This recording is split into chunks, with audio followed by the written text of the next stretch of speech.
How to Succeed, or Stepping Stones to Fame and Fortune, by Orison Swett Marden.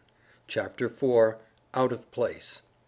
The high prize of life, the crowning fortune of a man, is to be born with a bias to some pursuit which finds him in employment and happiness. Emerson. The art of putting the right man in the right place is perhaps the first in the science of government, but the art of finding a satisfactory position for the discontented is the most difficult. Talleyrand. It is a celebrated thought of Socrates that if all the misfortunes of mankind were cast into a public stock in order to be equally distributed among the whole species, those who now think themselves the most unhappy would prefer the share they are already possessed of before that which would fall to them by such a division. Addison. I was born to other things. Tennyson. How many a rustic Milton has passed by, stifling the speechless longings of his heart in unremitting drudgery and care. How many a vulgar Cato has compelled his energies, no longer tameless then, to mold a pin or fabricate a nail. Shelley. But I'm good for something, pleaded a young man whom a merchant was about to discharge for his bluntness. You are good for nothing as a salesman, said his employer.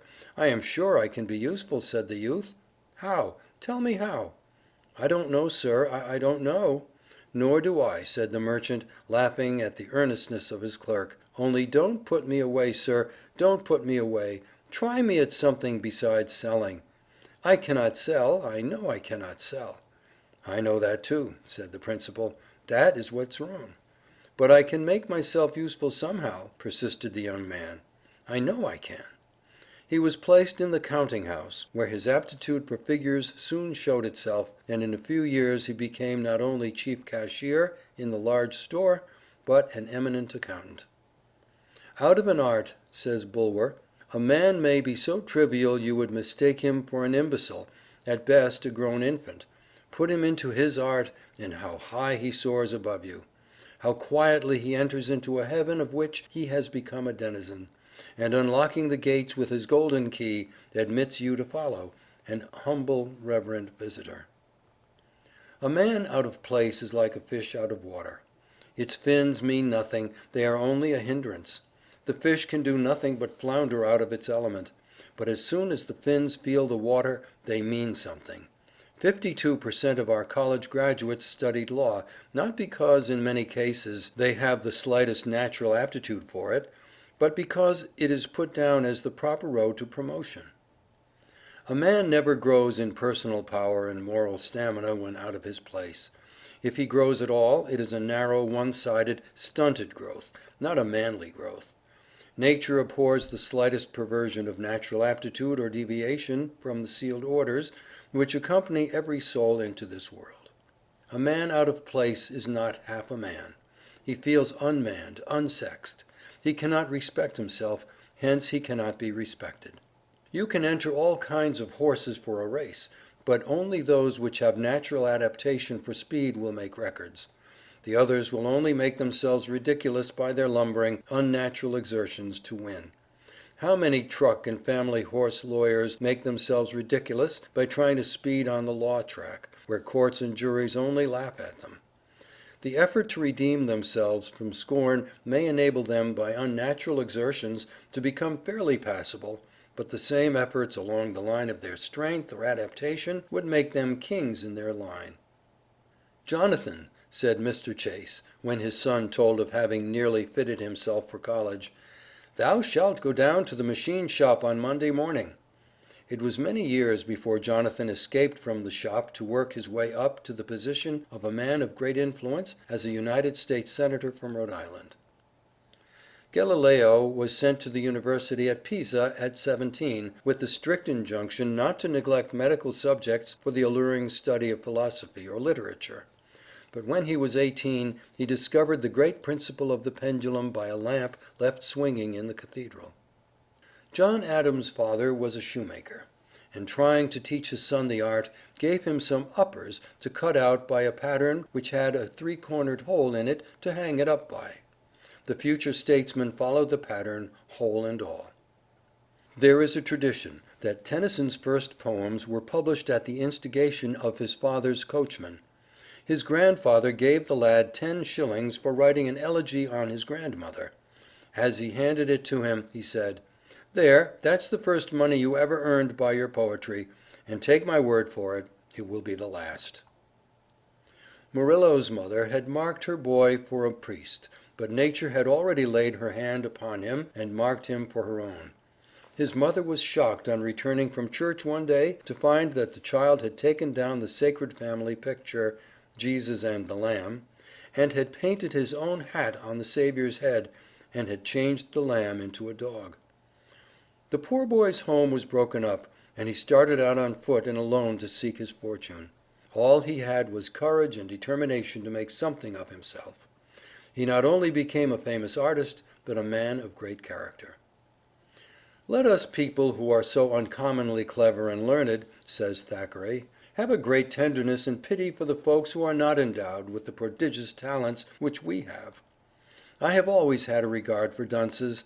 Those of my own school days were among the pleasantest of the fellows, and have turned out by no means the dullest in life, whereas many a youth who could turn off Latin hexameters by the yard and construe Greek quite glibly, is no better than a feeble prig now, with not a pennyworth more brains than were in his head before his beard grew." In the winter of 1824 there set in a great flood upon the town of Sidmouth. The tide rose to a terrible height. In the midst of this sublime and terrible storm, Dame Partington, who lived upon the beach, was seen at the door of her house, with mop and pattens, trundling her mop, squeezing out the sea water, and vigorously pushing away the Atlantic Ocean. The Atlantic was roused. Mrs. Partington's spirit was up, but I need not tell you the contest was unequal. The Atlantic Ocean beat Mrs. Partington. She was excellent as a slop or a puddle, but she should not have meddled with a tempest. How many Dame Partingtons there are, of both sexes, and in every walk of life! The young swan is restless and uneasy until she finds the element she has never before seen. Then, with arched neck, between her white wings mantling proudly, rose her state with oary feet. What a wretched failure was that of Haydon the painter! He thought he failed through the world's ingratitude or injustice, but his failure was due wholly to his being out of place. His bitter disappointments at his half-successes were really pitiable, because to him they were more than failures. He had not the slightest sense of color, yet went through life under the delusion that he was an artist. "If it is God's will to take any of my children by death, I hope it may be Isaac," said the father of Dr. Isaac Barrow. "Why do you tell that blockhead the same thing 20 times over?" asked John Wesley's father. "Because," replied his mother, "if I had told him but 19 times, all my labor would have been lost, while now he will understand and remember." A man out of place may manage to get a living, but he has lost the buoyancy, energy, and enthusiasm which are as natural to a man in his place as his breath. He is industrious, but he works mechanically and without heart. It is to support himself and family, not because he cannot help it. Dinner time does not come 2 hours before he realizes it. A man out of place is constantly looking at his watch and thinking of his salary. If a man is in his place, he is happy, joyous, cheerful, energetic, fertile in resources. The days are too short for him. All his faculties give their consent to his work, say yes to his occupation. He is a man. He respects himself and is happy because all his powers are at play in their natural sphere. There is no compromising of his faculties, no cramping of legal acumen upon the farm, no suppressing of forensic oratorical powers at the shoemaker's bench, no stifling of exuberance of physical strength, of visions of golden crops and blooded cattle amid the loved country life in the dry clergyman's study, composing sermons to put the congregation to sleep. To be out of place is demoralizing to all the powers of manhood. We can't cheat nature out of her aim. If she has set all the currents of your life toward medicine or law, you will only be a botch at anything else. Willpower and application cannot make a farmer of a born painter, any more than a lumbering draft horse can be changed into a racehorse. When the powers are not used along the line of their strength, they become demoralized, weakened, deteriorated. Self-respect, enthusiasm and courage ooze out. We become half-hearted and success is impossible. Scott was called the great blockhead while in Edinburgh College. Grant's mother called the future general and president "Useless Grant," because he was so unhandy and dull. Erskine had at length found his place as a lawyer. He carried everything before him at the bar.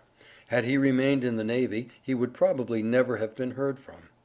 When elected to Parliament, his lofty spirit was chilled by the cold sarcasm and contemptuous indifference of Pitt, whom he was expected by his friends to annihilate. But he was again out of his place. He was shorn of his magic power, and his eloquent tongue faltered from a consciousness of being out of his place.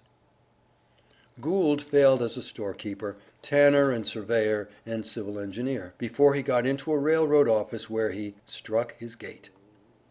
When extracts from James Russell Lowell's poem at Harvard were shown his father at Rome, instead of being pleased, the latter said, "James promised me when I left home that he would give up poetry and stick to books. I had hoped that he had become less flighty." The world is full of people at war with their positions. Man only grows when he is developing along the lines of his own individuality, and not when he is trying to be somebody else. All attempts to imitate another man, when there is no one like you in all creation, as the pattern was broken when you were born, is not only to ruin your own pattern, but to make only an echo of the one imitated.